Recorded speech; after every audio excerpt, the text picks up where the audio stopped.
Halo rekan trader, jumpa lagi dengan saya, Rob Chameleon Trader. Terima kasih Anda sudah berkunjung. Dan bila Anda belum subscribe channel ini, silakan pencet tombol subscribe dan aktifkan loncengnya. Dukung channel ini agar bisa berkembang untuk bisa terus memberikan informasi seputar dunia pasar modal Indonesia. Nah, untuk pertama-tama dalam video kali ini kita akan melihat bagaimana pergerakan IHSG pada hari Kamis kemarin ya. Pada hari Kamis kemarin ya, sebagai hari terakhir di hari perdagangan di bulan April, masih menjadi aksi window dressing, terjadi aksi window dressing yang dimana IHSG akhirnya menguat dengan candle full body yang cukup bagus ya, dengan kenaikan 3,3% ya, diiringi dengan volume perdagangan yang di atas rata-rata ya. Nah ini kita lihat volumenya udah mulai di atas rata-rata kembali ya. Dan bila kita lihat ya di indikator MACD-nya ya, nah, 2 hari terakhir perdagangan ya, sudah mulai naik kembali ya, di tanggal 29 sampai 30 April sudah mulai naik kembali ya, diiringi dengan adanya aksi akumulasi beli ya. Dan juga ada dua hal lagi yang sebagai tanda positifnya ya, yaitu IHSG akhirnya menembus ya resisten dari 4.639 ini ya, ditembus kembali, dan juga akhirnya balik lagi ya, bisa close di atas moving average 20-nya ya. Dan juga ya, IHSG juga berhasil keluar ya, ini kita lihat dari range sideways IHSG ya dalam 2 minggu terakhir ya, dengan range 4.480 dan sampai dengan 4.639 ya, dan dimana tanggal 30 April dapat tertembus ya. Nah, sehingga chart IHSG sangat berpeluang untuk naik kembali menuju ke resisten berikutnya 4.937 ya. Nah, namun mulai Senin depan ini IHSG akan masuk ke dalam bulan Mei ya. Dan aksi 4 hari ini cukup wajar ya, mengingat hari terakhir ya dari perdagangan bulan April ya. Nah, bagaimanakah pergerakan IHSG ke depan ya? Maksudnya di bulan Mei ya, di mana bulan April dapat diakhiri dengan IHSG ya dengan bagus ya, karena berhasil menembus resisten. Namun apabila kita melihat dari pergerakan IHSG ya yang sebelum-sebelumnya ya, dapat kita lihat setiap kali candle IHSG ditutup di atas 4.639, besoknya selalu dibarengi ya IHSG candlenya turun ya. Nah, setiap kali ya. Satu kali, ini besoknya 2 kali, selalu ya. Besoknya merah, ya lagi, naik lagi, besoknya merah lagi, dan ini mencoba naik kembali, dan kembali besoknya ditutup candle turun kembali ya. Dan lagi berulang kali, ya naik lagi, dan besoknya candle turun. Nah, apakah yang kenaikan IHSG tanggal 30 ini pada besok ya, besok Senin, tanggal 4 Mei ya, akan juga diakhiri ya dengan candle turun, dan turunnya berada di bawah 4.639. Nah, apalagi suasana IHSG ya ketika Dow Jones ya, Kamis malamnya ternyata tutup -1. Nah, ditambah lagi hari Jumat ternyata Dow Jones kembali minus kembali ya, minus 2,5% ya.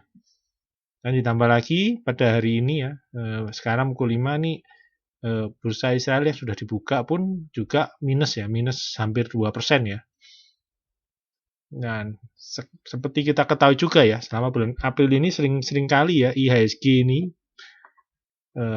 terbalik ya. Biasanya orang berpendapat bahwa hari Jumat adalah hari profit taking ya. Ternyata sekarang terbalik ya. Sekarang malah seringkali IHSG merah di hari Senin ya. Hari Senin biasanya selalu seringkali jelek ya. akhir-akhir ini dia Senin IHSG biasanya lebih sering tertekan ya. Nah, dan hari Jumat sekarang malah berakhir menyenangkan atau seringkali hijau. Nah, dan besok ini hari Senin ada kemungkinan juga di sesi pertama pagi akan terjadi tekanan lagi ya dengan kondisi global yang kurang bagus ini ya. Dan juga disertai dengan kebiasaan dapat kita lihat dari candle-candle IHSG sebelumnya, juga ada kebiasaan ya dari IHSG di mana setiap kali penutupan candle di atas 4639 biasanya selalu merah. Nah, ini selalu merah terus ya. Jadi besok dengan diperkuat dengan kondisi global seperti ini ada kemungkinan besar IHSG juga akan merah ya. Ada kemungkinan besar merah ya.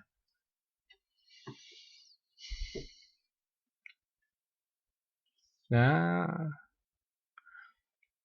oke, kita akan masuk ke dalam pembahasan berikutnya ya. Nah, kita akan coba membahas bagaimanakah dengan seringkali orang berkata bahwa di bulan Mei adalah bulan yang selalu merah karena sering ada muncul istilah sell in May and kita go away. Ya. Apakah seperti itu? Nah, di mana di dalam setiap bulan itu, ya, dalam setiap bulannya, biasanya selalu ada minggu-minggu yang naik dan minggu-minggu yang turun ya. Dan namun biasanya minggu turun dan minggu naik kita tidak tahu tepatnya polanya tidak selalu sama ya. Nanti kadang ada naiknya di awal, 2 minggu awal naik, 2 minggu akhir turun, atau bisa juga terbalik ya. Minggu awal turun, 2 minggu awal turun, 2 minggu akhir turun ya. Nah, kita akan melihat ya, apakah bulan Mei ini sebegitu jelek ya, sehingga muncul istilah sell in May and go away ya. Jadi kita tidak trading apapun di Mei dan kita nggak trading apapun dan kita trading baru bulan Juni. Apakah seperti itu ya?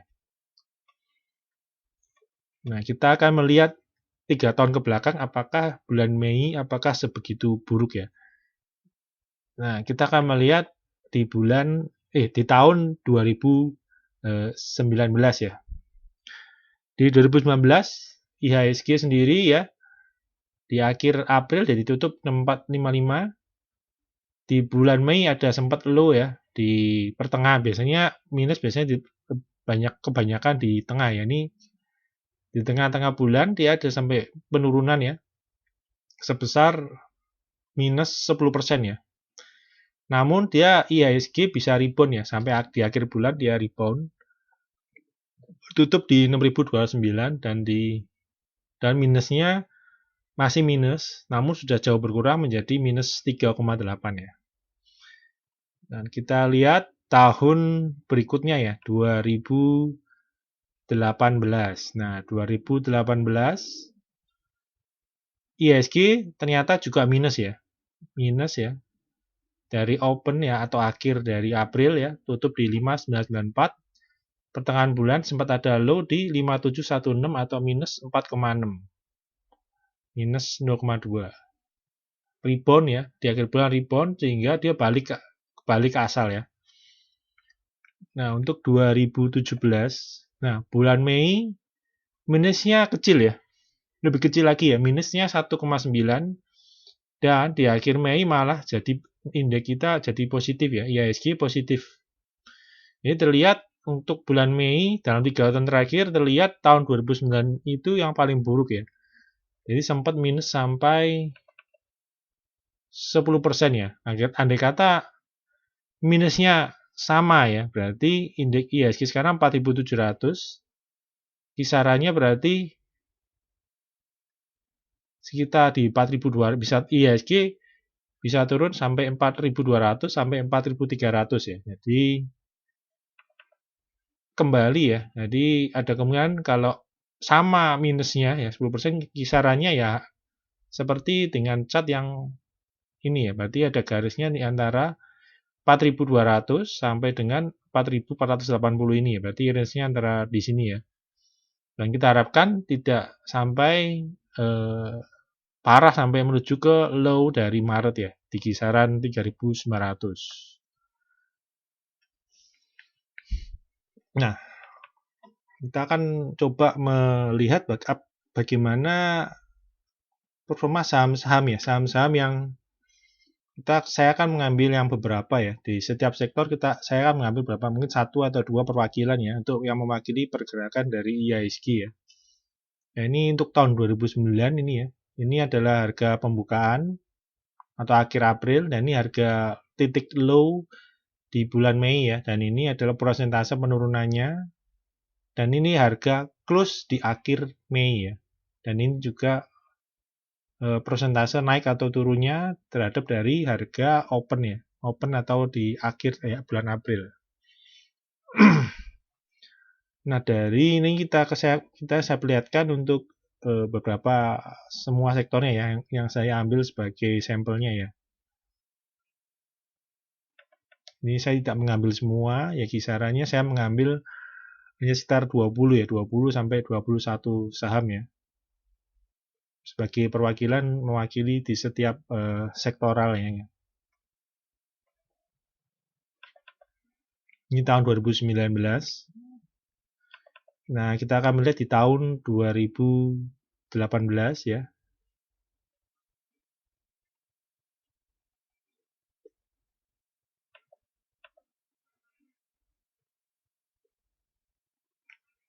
Ini tahun 2017. Ya, untuk 2017 terlihat penurunan di Mei tidak terlalu terlalu signifikan ya. Nah, dan ini saya mencoba mengambil beberapa kesimpulan dari data dari bulan Mei ya, penurunan Mei dari tahun 2017 sampai 2019 ya. Ini saya mencoba mengambil beberapa kesimpulan bahwa ada beberapa saham ini yang paling bertahan ya. Nah, yang paling bertahan berarti tahun 2019, nah ini paling bertahan berarti IHSG minusnya dari harga akhir April menuju ke low minus 10,7. Jadi yang paling bertahan saya mengambil yang penurunannya ya di bulan Mei itu yang lebih rendah daripada penurunan IHSG. Jadi dia lebih bertahan ya. Nah, salah satunya, nah ini saya mengambil ada 5 ya. Jadi salah satunya yaitu Unilever ya. Unilever minusnya minus 8 ya. Jadi lebih bertahan ya. Dan juga dia reboundnya pun juga lebih bagus daripada IHSG ya. Ya, dia terakhir minus 0,2 dan IHSG minus 0,3 ya. Yang kedua ada HMSP ya. Juga penurunannya minus 8, lebih bagus ya daripada IHSG. Dan juga reboundnya di akhir Mei minusnya masih minus 0,3 ya. Dan kemudian ada MDKA ya. Nah, MDKA minusnya 7,5, lebih bagus dari IHSG minus 10. Dan juga ketika akhir Mei harganya malah positif ya, naik 1,9 dibandingkan dengan IHSG ya minus 3,8. Dan ada lagi saham AALI ya. AALI juga sama ya, minusnya minus 8 ya. Terendahnya bulan Mei. Namun di akhir Mei dia rebound sampai minusnya tersisa minus 0,3 ya. Lebih bagus ya daripada IHSG ya. Dan juga ada saham Telkom ya. Nah, Telkom juga ya, minusnya 8. Malah akhir Mei malah jadi naik positif 2,9% ya. Jadi ada 5 saham yang paling bertahan di 2019. Nah, untuk 2018 ini ada sama ya, masih Unilever ya. Nah, Unilever ini paling bertahan ya. Nah, reboundnya ini. Nah, kemudian ada BCA ya. Nah, BCA untuk tahun 2018 dia cukup bagus, lebih bagus dari 2019 ya. Nah, malah minusnya 2,6, namun di akhir Mei 2018 malah naik ya, 2,7 ya. Terus juga ada saham Inco ya. Nah, Inco juga sama ya. Minusnya cuma hampir sama dengan IHSG ya, minus 0,4. Namun di akhir Mei dia malah positif ya, positif 22% ya. Dan kemudian ada lagi ya, MDKA ini masih sama ya. MDKA ternyata cukup bagus sama dengan Unilever ya. Ini minusnya 1,3, dan di akhir bulan malah positif 11% ya. Terus ada lagi, ada saham MAPI ya, minus 0,6 lebih buruk, namun dia lebih baik daripada yang lainnya ya. Jadi akhir Mei juga malah positif naik 1,8. Dan kemudian di tahun 2017 nih, ada juga saya ngambil ada 5 ya ini ya. Saham yang cukup bertahan ya di tahun 2017. Ini pertama ada BRI ya, malah positif ya. Unilever, nah Unilever juga sama ya, malah positif ya. Dan juga HMSP ya, HMSP juga bagus ya. Dan juga ada ini Jasa Marga ya, Jasa Marga ternyata cukup bagus ya di tahun 2017 ya. Malah positif, minusnya nggak terlalu minus ya. Dan juga ada AALI ya. AALI ternyata 2017 juga bagus. Berarti udah ada 2 kali ya dia. AALI di tahun 2019 dan 2017 ya. Dia 18 kurang ya. Di 18-nya AALI minusnya minus gede ya, minus 8 ya. Lebih 2 kali lipat daripada penurunan IHSG ya. Nah, kita akan kembali ada Telkom lagi ya. Nah, Telkom lagi. Jadi ada beberapa yang sama ya, yang sering sama berarti ada yang paling bertahan ya di saat penurunan, berarti yang di bulan Mei paling bertahan yaitu ada Unilever ya, Unilever, ada juga MDKA, ini ada HMSP ya, namun HMSP untuk bulan ini agak diwaspadai karena ada berita yang kurang sedap ya di akhir-akhir ini ya HMSP. Ini juga ada AALI ya, nah AALI. Dan juga ada Telkom. Nah, Telkom ini dari 3 tahun terakhir dia 2 kali performanya cukup bagus ya di bulan Mei ya. Oke, nah ini berikutnya kita akan melihatnya nih saham yang paling sering naik ya di akhir.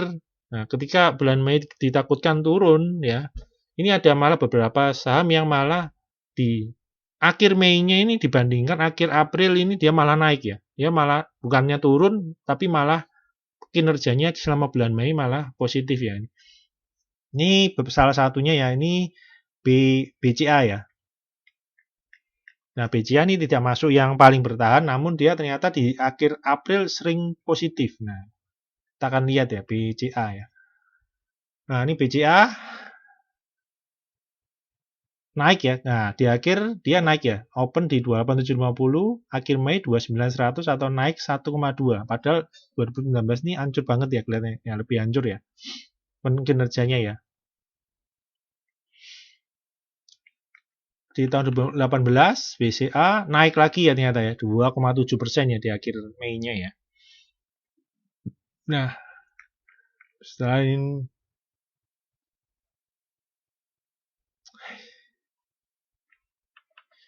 BCA ya ini ada MDKA. Nah, ternyata MDKA ini cukup bagus ya. 3 tahun berturut-turut ini MDKA selalu naik ya. Kinerjanya selama bulan Mei selalu positif ya. MDKA. Nah, MDKA. Kita akan lihat MDKA di tahun 2019 naik positif 1,9 ya MDKA. Tahun 2018 MDKA malah naik lebih tinggi ya 11,3 ya. Tahun 2017 MDKA naik juga ya 3,7% ya selama bulan Mei. Oke, berikutnya ada MNCN nih, ada dua tahun ya, dia yang kinerjanya cukup bagus ya.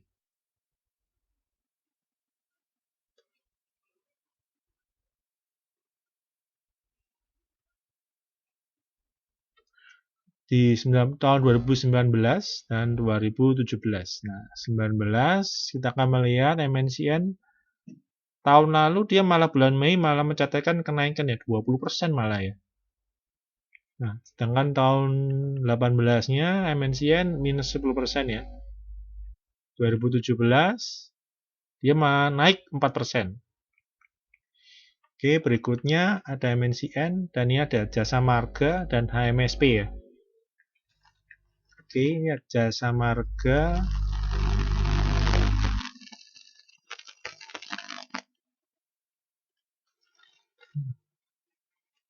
dan HMSP ya, ini tahun 2017. Nah, ini Jasa Marga naik ya. Ini HMSP, sedangkan HMSP juga tahun 18 positif juga ya.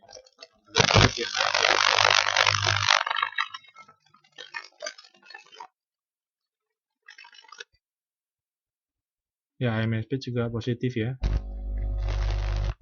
Tahun 2019 Jasa Marga kurang bagus ya, minus ya. MSP juga sama, masih minus ya. Nah, itu sekiranya ya dari pembahasan di bulan Mei ya. Jadi tetap untuk di bulan Mei tetap kita tidak mesti menelan mentah-mentah bahwa adanya sell in May and go away ya. Karena emang pada dasarnya di bursa saham di dalam satu bulannya itu memang tidak selalu tiap minggu itu selalu naik ya. Ada turun, ada minggu yang turun, ada minggu yang naik, akan selalu seperti itu. Jadi pendapat saya untuk rekan-rekan trader ya tidak perlu terlalu memasukkan ke dalam pikiran bahwa bulan Mei itu sangat menakutkan ya. Jadi tetap ada saham yang bisa naik ya. Jadi untuk para trader juga tidak perlu takut ya sampai gimana ya. Tadi tetap jalani selalu melihat chart ya. Andai kata chart mengatakan untuk beli, kita harus eksekusi ya. Tidak perlu memikirkan istilah sell in May and go away. Karena pada dasarnya seperti tahun-tahun yang lalu, tahun-tahun sebelumnya, bahwa ada turun ya sampai pertengahan, biasanya sampai pertengahan ada turun ya. Dan kemudian minggu ketiga mulai pulih dan keempat ya biasanya akan ada kenaikan ya dibarengi aksi window dressing di akhir bulan. Sama seperti dengan bulan April ini ya, kemarin ya.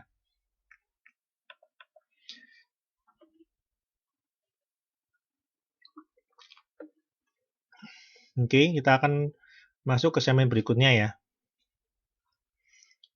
Ini saya akan coba menawarkan ya suatu program membership dari Rob Chameleon Trader VVIP ya. Dimana nanti rekan-rekan trader akan tergabung ke dalam grup Telegram khusus, di mana rekan-rekan trader dapat mendapatkan rekomendasi saham dan juga bisa boleh untuk merequest saham ya, yang baik yang diincar atau yang sudah dimiliki ya, lengkap dengan analisa teknikalnya ya. Nah, berikut adalah contoh-contoh rekomendasi yang pernah diberikan ya.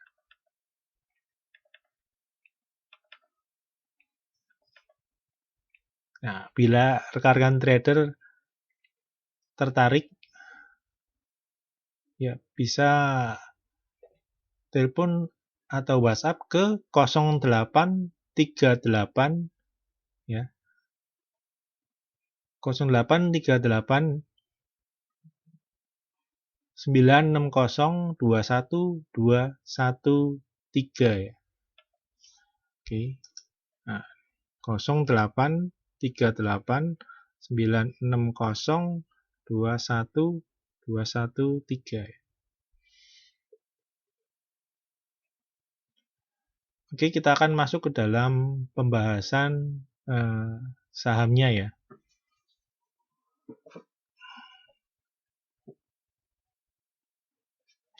Oke, saham pertama yang akan kita bahas yaitu saham Unilever ya. Ya, ini saham Unilever pergerakannya bagus ya.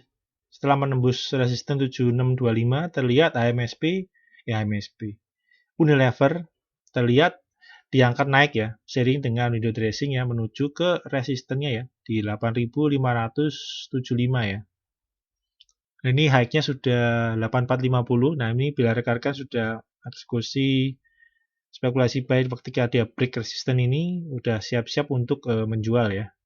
Nah, kita lihat kenaikannya bagus ya, diiringi dengan kenaikan volume yang cukup besar ya. Dan juga ini bila kita lihat dari indikator MACD-nya pun terlihat cukup bagus ya akumulasi belinya ya. Nah, untuk supportnya sendiri ya, jagai di 7625 ya. Ini bukan resisten yang kemarin ditembus, ini akan dicoba untuk menjadi support ya. Nah, bila kita tarikan untuk uptrendnya, ini uptrend dari Unilever ini sangat kuat ya, karena kemiringan derajatnya, sudutnya cukup tajam ya. Jadi aksi akumulasi belinya sangat bagus, kuat sekali ya. Nah, saham berikutnya ada HMSP ya. Nah, beda dengan Unilever ya. Di HMSP ini terlihat trennya masih kurang begitu bagus ya. Jadi akumulasi beli tidak sekuat dengan Unilever ya. Terlihat HMSP masih kesulitan untuk menembus resisten 1600 ya. Jadi kemarin pun ketika IHSG naik 3% pun HMSP ternyata tidak sanggup menembus resisten 1600. Ini cukup berbahaya ya. Apalagi beberapa hari terakhir ini ada berita bahwa ada karyawan dari HMSP di Surabaya yang terkena positif COVID-19 ya. Dan itu membuat lokasi perusahaan tersebut ditutup dan tidak ada aktivitas produksi kembali. Nah, ini akan merupakan suatu momentum sentimen yang negatif ya. Nah, ini cukup dicermati ya, apalagi apabila ya MSP ditutup melemah dan di-close di bawah 1510 ya, yang merupakan selama ini itu merupakan support yang cukup kuat ya. Dan kita lihat nih, volumenya besar namun terhadang di 1500 dan juga dari moving average-nya ya. Dan ini untuk pola konsolidasinya bisa kita lihat ya. Nah, saham berikutnya kita akan melihat saham Merdeka Copper Gold ya, atau MDKA ya. Nah, ini MDKA terlihat malah melemah ya, ketika IHSG naik dia malah melemah karena memang pergerakannya dia lebih defensif, dia agak terbalik dengan kenaikan IHSG ya. Ketika IHSG naik dia bisa turun, dan ketika IHSG turun dia bisa naik ya, karena dia modelnya defensif karena pergerakan dari emas sendiri ya. Karena seringkali emas bergerak naik ketika ketika bursa global dia turun. Nah, ini terlihat ya MDKA memiliki area resisten di 1260 sampai dengan dan juga 1320. Nah, ini pergerakannya apabila pelemahan ini ya. Nah, ini udah dead cross ya. Dan melemah terus ya. Ini support berikutnya ada di 1150 dan juga di 1100 ya. Dan juga ketika masa penurunan koreksi ini terlihat volume dari MDKA pun ikut menurun ya. Nah, ini wajar ketika masuk dalam masa konsolidasi. Nah, ini iya, MDKA akan bagus kembali apabila penutupannya bisa di atas 1260 ya, atau break dari 1260 kembali. Nah, ini cukup waspadai ya. Nah, dari indikator MACD terlihat dead cross ya, dan tekanan jual. Nah, apabila tekanan jual terus-menerus meningkat, ada kemungkinan MDKA akan menguji area support ya di 1100 dan juga 1150. Nah, berikutnya ada saham AALI ya. Nah, ini AALI sempat menguat ini ya. Nah, menguat 78% ya ketika mengeluarkan laporan keuangan kuartal 1 tahun ini yang naik ya. Lebih bagus ya. Dan namun kita lihat kenaikannya terhenti ya, terhambat di moving average 20 ya, dan juga ada resisten di 6225, dan bila kita trennya ada garis tarikan downtrend short term ya. Nah, dan barusan di sektor CPO ada muncul berita ya bahwa saham CPO ya, atau minyak sawit bisa dijadikan alternatif untuk penyembuhan dari COVID-19. Nah, ini baru sebatas berita ya. Nah, kita tidak tahu apakah rumor ini benar atau tidak. Namun boleh saja untuk mencermati sektor CPO ya. Untuk AALI ya. Ini untuk resistennya diperhatikan 6225 ya, apabila dia berhasil keluar dari chart downtrend ini dan resisten ini, ada kemungkinan dia akan menguji resisten berikutnya di 6.850 ya.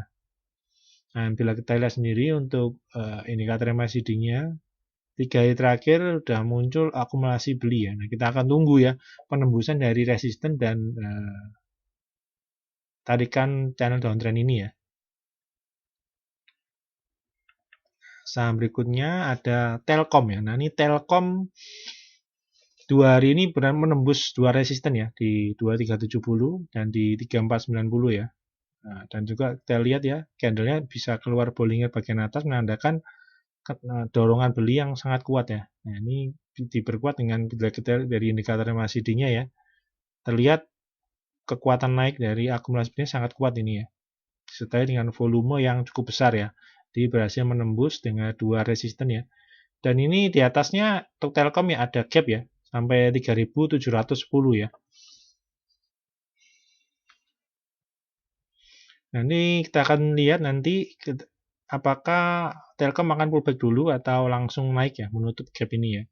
Dan apabila harus pullback dulu, ini akan mencoba ya resisten yang kemarin ditembus akan dicobakan menjadi support ya.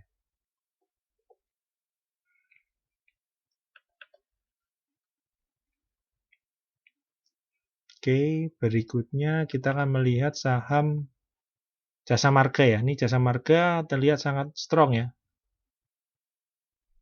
3 hari berturut-turut saham Jasa Marga rally ya. Dan sudah sampai ya menguji dari resistennya 3120. Nah, kita tunggu apakah masih akan lanjut menguat menguji resisten kuat berikutnya ya di 3400 atau dia terhenti di 3120 dan dia akan tes moving average 20-nya sebagai support dan juga support di 2790 lebih dahulu baru akan menguat kembali. Nah, ini volumenya sangat bagus ya Jasa Marga ya. Dia keluar dari area falling wedge dan dia langsung rally ya. Dan dari indikator MACD-nya pun juga terlihat cukup bagus ya. 3 hari terakhir ini akumulasi belinya sangat kuat ya. Untuk Jasa Marga ya. Oke, saham berikutnya ada saham Pegas. Nah, ini Pegas tanggal 30 kemarin dia naik cukup tinggi ya, 8% ya. Langsung dia menguji ada pola konsolidasi symmetrical ya. Kita lihat langsung dia pas berada di resistennya di downtrend ini. Ya, apabila besok melanjutkan ya bisa melanjutkan kembali ya. Ini ada resisten berikutnya di 915 ya. Ini volumenya juga cukup bagus ya, Pegas ya. Dan dari indikator MACD-nya pun bila kita lihat cukup bagus ya. Akumulasi 2 hari berturut-turut mulai ada akumulasi beli ya. Nah, kita akan tunggu besok ya.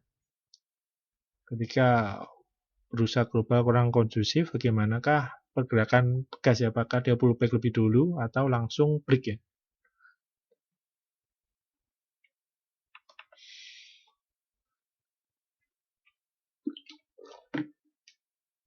Nah, saham berikutnya kita akan melihat Medco Energi Internasional atau Medco ya. Nah, Medco kemarin juga menguat cukup bagus ya, 10% ya.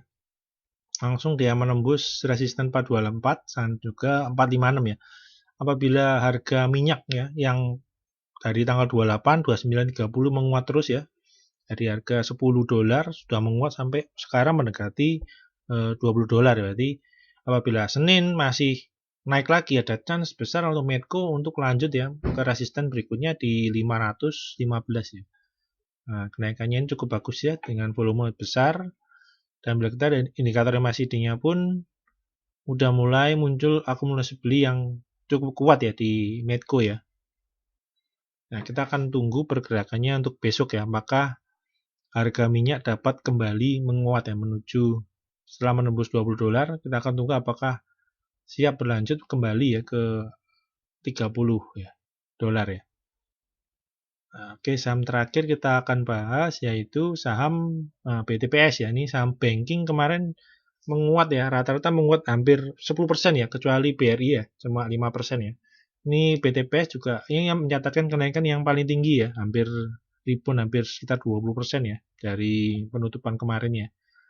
Ini saham BTPS ya, naik dengan volume yang cukup besar ya, menembus dari resisten dari kembali masuk ke dalam supportnya ya di atas 2100 ya. Nah, apabila besok masih kondisinya cukup bagus, ada chance dari BTPS untuk lanjut menguat di 2380 ya. Nah, seperti yang saya perlihatkan tadi untuk BTPS ini untuk bila Anda tergabung dalam membership Rob Chameleon Trader VVIP akan sudah entry dari kemarinnya ya, sudah kita entry ya ketika BTPS melaporkan kenaikan kuartal 1 ya. Nah, kita masuk ya dan baru hari tanggal 30-nya dia langsung naik ya. Oke, untuk pembahasan video kali ini cukup sekian ya. Semoga bermanfaat buat rekan-rekan dalam membantu mengambil keputusan beli atau jual.